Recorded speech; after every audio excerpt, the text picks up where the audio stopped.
안녕하십니까. 논문으로 설교하기 15번째 시간 갖도록 하겠습니다.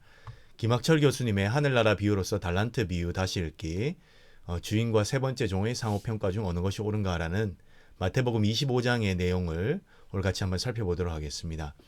마태복음 25장에 나오는 달란트 비유는요, 워낙 유명한 이야기라서 모두 한 번쯤은 다 들어보셨을 겁니다. 내용은 간단하죠. 주인이 종들에게 돈을 맡기고 떠났다가 돌아와서 결산을 하는 이야기입니다. 종들이 장사해서 불린 돈을 두고 어떤 종들은 칭찬을 받지만 어떤 종은 돈을 그냥 땅에 묻어둬서 주인에게 책망을 받는 내용입니다. 전통적으로 이 본문은 보통 각자 받은 재능을 잘 활용해야 된다, 이런 교훈으로 전통적으로 해석을 해왔죠. 오늘 그 익숙한 해석에 좀 다른 관점을 소개하려고 합니다. 전통적인 해석을 존중하면서도 큰 문맥을 따라서 이 본문이 어떻게 다르게 또 해석될 수 있는지 같이 한번 살펴보겠습니다. 그래서 결론부터 말씀드리면 달란트는 재능이 아니라 무엇이다? 뒤에 가면 알게 되겠습니다. 먼저 그럼 우리가 알고 있는 전통적인 해석부터 확실히 짚고 넘어가겠습니다. 전통적으로 주인은 예수님이고 다시 돌아오실 예수님이고, 종들은 주인을 따르는 제자들로 볼 수 있죠. 그리고 달란트는 재능으로 보통은 전통적으로 해석을 해왔습니다. 그래서 재능을 잘 써서 결과를 내면 칭찬받고 썩히면 벌을 받는다. 이것이 가장 전반적인 해석의 방향이었죠. 성실한 제자들을 격려하고 게으르면 마지막 날에 심판받는다. 이런 일종의 경고 메시지로 알려져 있었습니다. 주인이 오랜 후에 돌아와서 결산을 하는 것이 바로 예수님의 재림과 최후의 심판을 상징한다고 보았던 것입니다. 아주 명쾌한 권성징악 구조죠. 그런데 여기서 우리가 알고 있는 달란트를 하나님이 주신 재능으로 이해하기에는 좀 다른 관점이 있습니다. 마태복음에서 달란트를 단순히 개인이 타고난 재능이나 실제 돈으로 보는 해석이 마태복음 전체의 맥락에서 특히 하늘나라의 비밀과 관련된 본문의 의도를 전체 맥락에서 보면 제대로 충분히 담아내지 못하고 있습니다. 일단 결론부터 말씀드리면요, 여기에 달란트는요, 각 개인의 재능에 초점에 맞춰져 있기보다는 하늘나라의 비밀을 아는 그 지식, 즉 복음에 해당됩니다. 하늘나라의 확장의 사명으로 재정의하는 게 좋겠습니다. 다시 말씀드립니다. 하늘나라의 비밀을 아는 지식, 그리고 하늘나라의 확장의 사명으로 재정의하는 것이 좋겠습니다. 왜냐하면 그 이유가 있기 때문입니다. 화면을 보시면요, 마태복음 내 본문 간에 이 평행 본문이 있어요. 거의 비슷한. 오늘 읽은 마태복음 25장 29절에는 이런 말씀이 나오죠. 그때 천국은 마치 등을 들고 신랑을 맞으러 나간 열처녀와 같다 하리니, 또 어떤 사람이 타국에 갈 때 그 종들을 불러 자기 소유를 맡긴 것 같으니라 하고 마태복음 25장 1절과 14절에 말하는데, 그 아래 보시면 25장 29절 저 밑에 내려가면 그 결론이 어떻게 되냐면, 무릇 있는 자는 풍족하게 되고 없는 자는 그 있는 것까지 빼앗기느니라, 이렇게 이야기를 하면서 마무리가 되죠. 그런데 마태복음 13장을 한번 보겠습니다. 13장 11절을 보면 대답하여 이르되 천국의 비밀을 아는 것이 너희에게는 허락되었으나 그들에게는 아니 되었나니 라는 말로 13장 11절에 말했다가 그것이 마무리가 어떻게 되냐, 다음 절에 무릇 있는 자는 받아 넉넉하게 되되 없는 자는 그 있는 것도 빼앗기리라. 그러니까 마태복음 13장 12절과 마태복음 25장 29절이 거의 똑같다고 보시면 되겠습니다. 정확하게 의미적으로 이 두 구절이 일치한다는 점이죠. 그래서 마태복음 13장 내용과 25장 오늘 달란트 비유의 결말이 똑같다는 걸, 똑같은 말로 결말이 지어지고 있다는 걸 우리가 인식을 하고 넘어가겠습니다. 마태복음 13장에서 예수님은 제자들에게 천국의 비밀을 아는 것이 너에게는 허락되었다고 말씀하시면서 무릇 있는 자는 받아 넉넉하게 되고 없는 자는 빼앗긴다, 이렇게 말씀하셨어요. 지금 제자들에게 허락되어 있는 것은 명백하게 무엇입니까? 하늘나라를 아는 지식입니다. 하늘나라의 비밀을 아는 지식. 예수님은 외부인들에게는 하늘나라의 비밀을 아는 그 지식을 알리지 않으시고 내부자 제자들에게만 가르치셨습니다. 그래서 예수님은 그 지식이 제자들에게는 이미 허락되었고 그것을 통해 넉넉하게 되고, 이제 그것으로 말미암아 너희가 넉넉하게 되고 없는 자들은 있는 것도 빼앗긴다고 말씀하셨어요. 이 마태복음 전체 맥락에서 볼 때 13장에서 사용된 동일한 표현이 반복되는 25장 달란트 비유에서도 이 달란트가 가르치는 본질은 개인의 재능이나 경제적 부가 아니라 13장의 맥락과 동일하게 하늘나라의 비밀을 아는 그 지식으로 해석하는 것이 타당하다고 보겠습니다. 달란트 비유에서 예수님이 의도하신 것은 하나님 나라의 비밀과 관련된 말이기에 다시 13장에서 말하셨던 것과 동일하게 25장의 마무리도 무릇 있는 자는 받아 넉넉하게 되되 없는 자는 그 있는 것도 빼앗기리라는 말로 동일하게 결론이 나는 것입니다. 13장과 25장이. 그래서 어, 그래서 달란트가 의미하는 것이 하나님 나라의 속성, 하나님 나라의 이해와 관계된다는 것을 먼저 기억해 주시기 바랍니다. 여기서 종이 주인한테 이렇게 말했습니다. 마태복음 25장 24절과 25절입니다. 한 달란트 받은 자가 와서 이르되 주인이여 당신은 굳은 사람이라 심지 않은 데서 거두고 해치지 않은 데서 모으는 줄을 내가 알았으므로 두려워하여 나가서 당신의 달란트를 땅에 감추어 두었나이다. 보소서 당신의 것을 가지셨나이다. 이렇게 말합니다. 여기서 당신은요 굳은 사람이라고 말합니다. 그 당신 그러니까 하나님에 대해서 예수님에 대해서 굳은 사람이다 말이죠. 여기서 굳은이란 말은요 헬라어로 스클레로스라는 말인데 거치다, 굳다 이런 표현인데 신약 성경에서는 단 4번밖에 사용되지 않는 아주 좀 희귀한 단어입니다. 그리고 이 단어는요 단 한 번도 긍정적으로 사용된 적이 없었어요. 요한복음에서는 어렵다 또는 유다서에서는 완악하다라고 번역되었거든요. 지금 이 한 달란트 받은 사람은 주인을 악덕 고리대금업자 정도로 묘사하고 있습니다. 그의 말만 들으면 주인은 영락없이 악당이죠. 그러나 그것은 지금 한 달란트 받은 사람의 주관적인 생각일 뿐입니다. 중요한 것은 주인의 대답을 자세히 뜯어볼 필요가 있어요. 주인은 그래 내가 바로 그런 굳은 악한 사람이다라고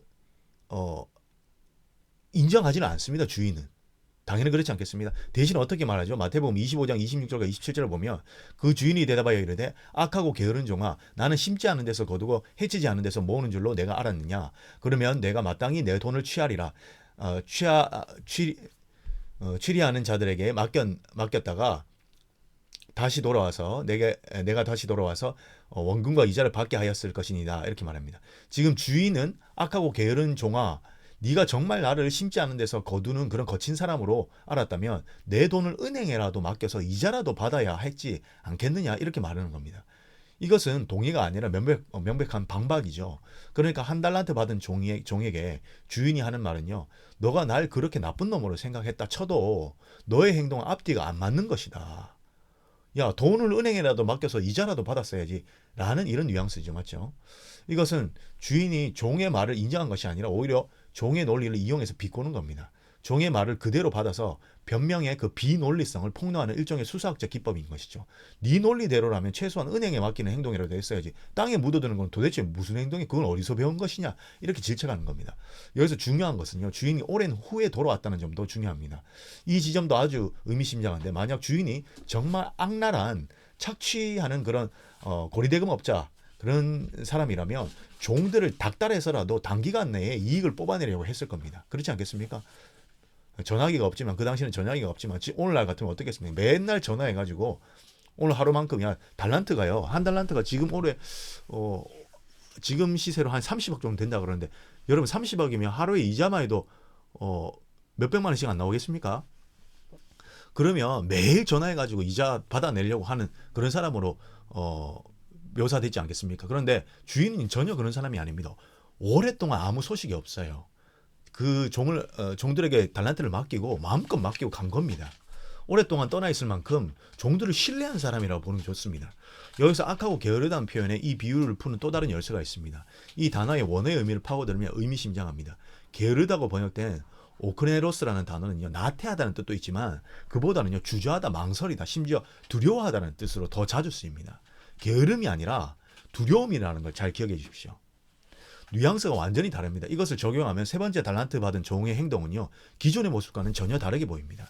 그는 단순히 나태하고 게을러서 아무것도 한 것이 아니라 주인을 오해하고 질에 겁을 먹고요 너무 두려워가지고 그 공포심에 쌓여서 어떻게 했냐면 땅이 묻어든 겁니다. 그 두려움이 얼어붙어 버린 겁니다. 그래서 앞에 25절에 보시면요 세 번째 종은 자기 입으로 두려워하여라고 포베오라는 헬라어를 사용합니다.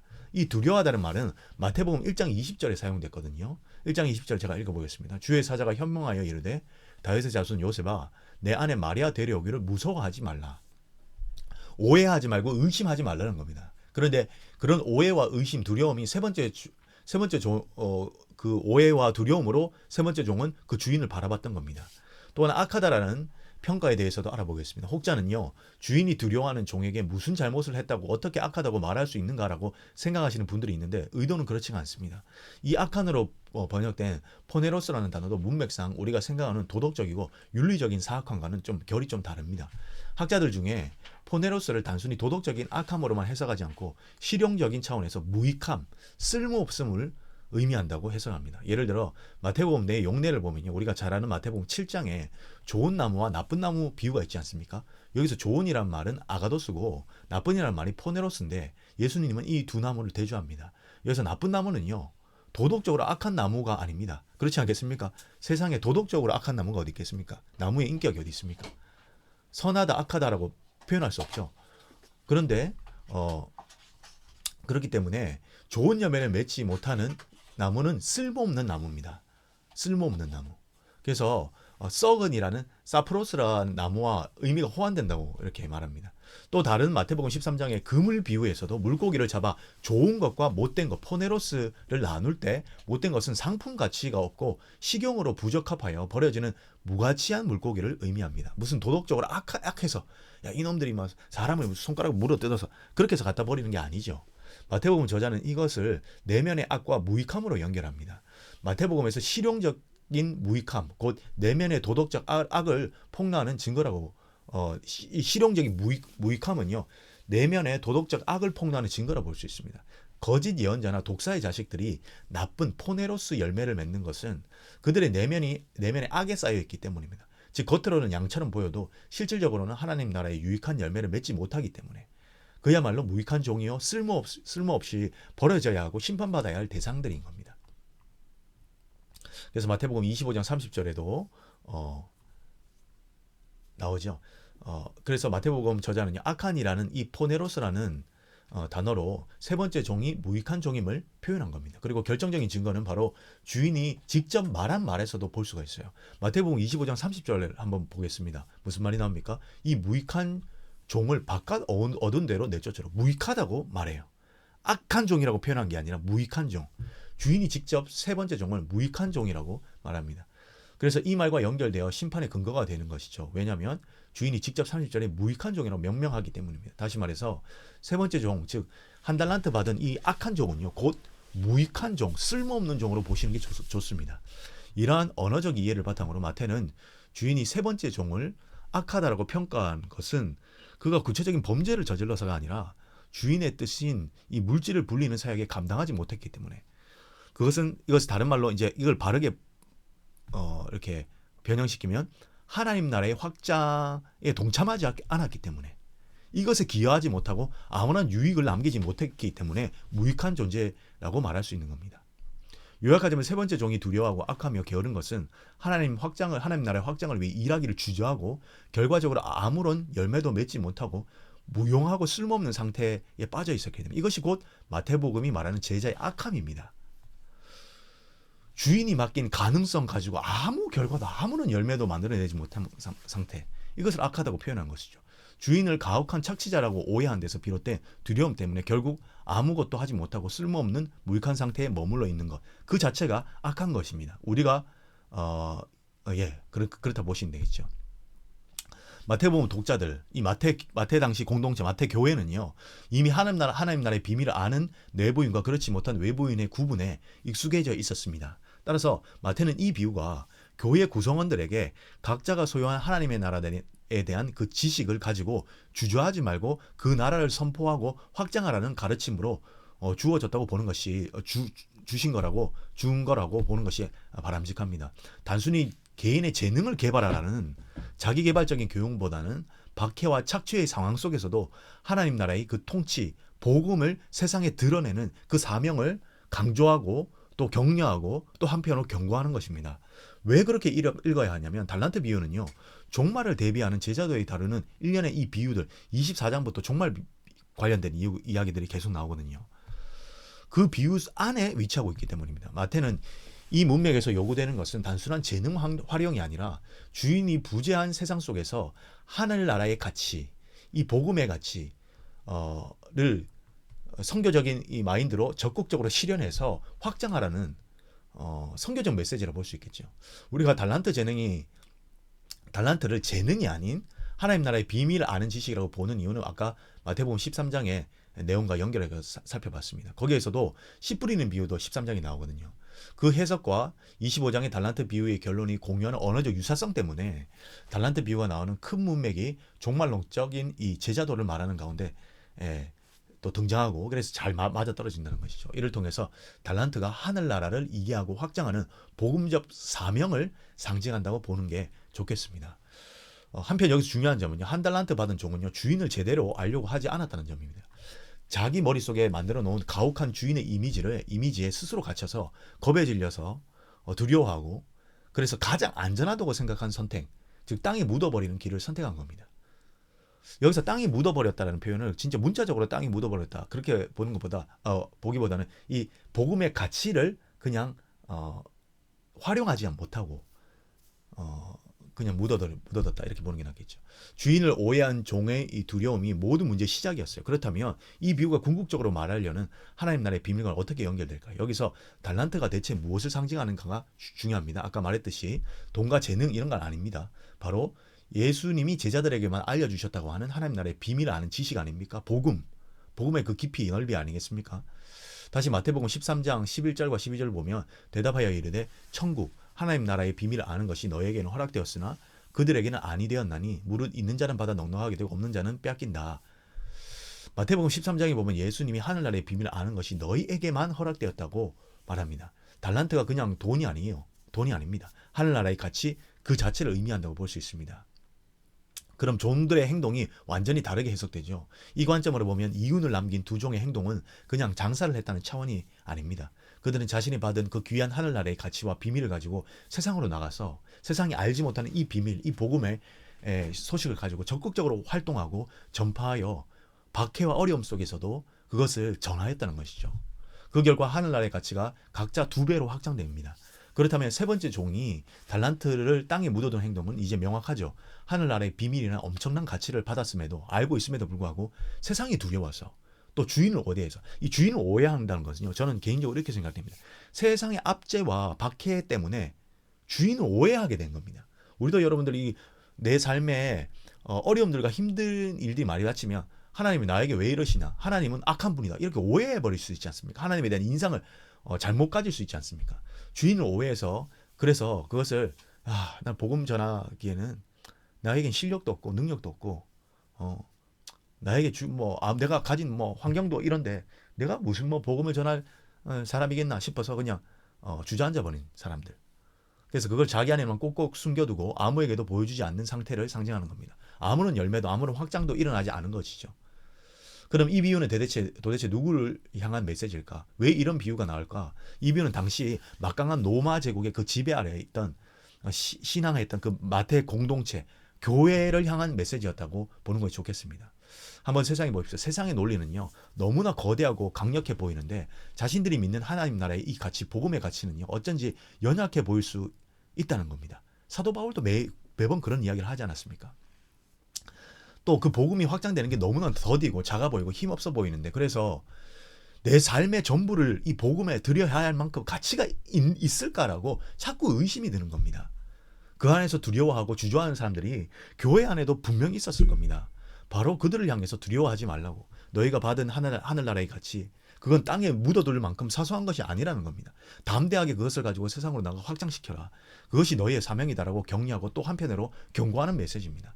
이 비유는 거대한 세상 논리 앞에서 주눅들지 말고 전혀 새로운 대안, 새 창조를 일으켜내는 이 하늘나라의 가치, 복음을 용기 내서 적극적으로 살아내고 실현하라는 뜻이죠. 그래서 이 비유는요, 단순히 게으르면 벌 받는다는 그런 냉소적인 경고가 아니라 모든 이들에게 맡겨진 하늘나라가 얼마나 역동적으로 무한히 확장될 수 있는지 그 가능성을 보여주는 비전이라고, 격려라고 볼 수 있습니다. 물론 그 위대한 사명 앞에 두려움 때문에 주저앉는 이들에게는 아주 엄중한 경고가 되는 셈이죠.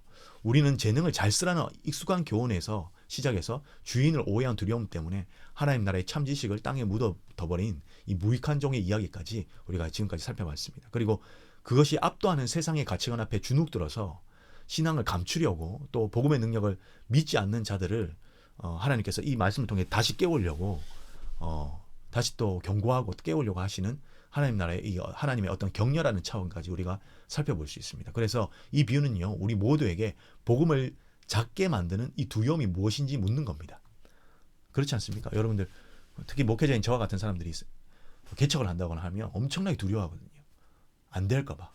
세상이 우리를 압도할 때 하나님에 대한 불만과 오해가 생기고 그것이 세 번째 종처럼 하나님을 향한 고정된 인상으로 남겨져서 복음을 듣고도 그 복음의 확장에 동참하지 않을 수 있다는 것입니다. 그러나 첫 번째, 두 번째 종처럼 그것을 극복하고 나만의 방식으로 열매를 맺어서 돌아온 주인의 끝내 칭찬을 듣는 이야기로 그렇게도 확장될 수 있다는 복음이란 이런 것이라는 것.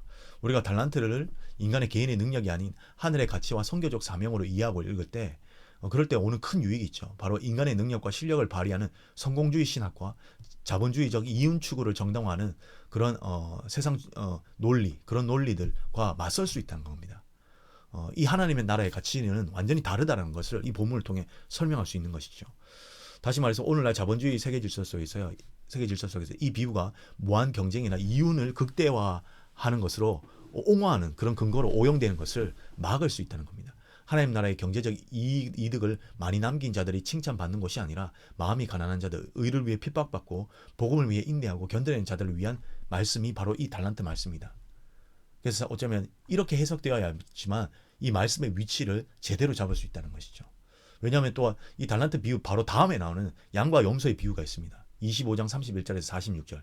거기 보십시오. 하늘나라의 확장의 구체적인 내용을 보여준다고 주장합니다. 이 저자가. 왜냐하면 달란트를 남긴다는 것은 굶주리고 목마르고 나그네 되고 헐벗고 병들고 갇힌 이들을 돌보는 행위를 통해서 세상의 가치에 저항하며 하나님 나라를 위한 특별히 하나님 나라를 위해 헌신하는 것인데 그런 것들이 사실 보십시오. 헐벗고 병들고 나그네 된 사람을 돌보고 갇힌 자들을 돌보는 거 이거 별로 화려할 것 없는 일들 아닙니까? 이런 일에 충성한 자들을 주님께서 마지막 날에 칭찬하십니다.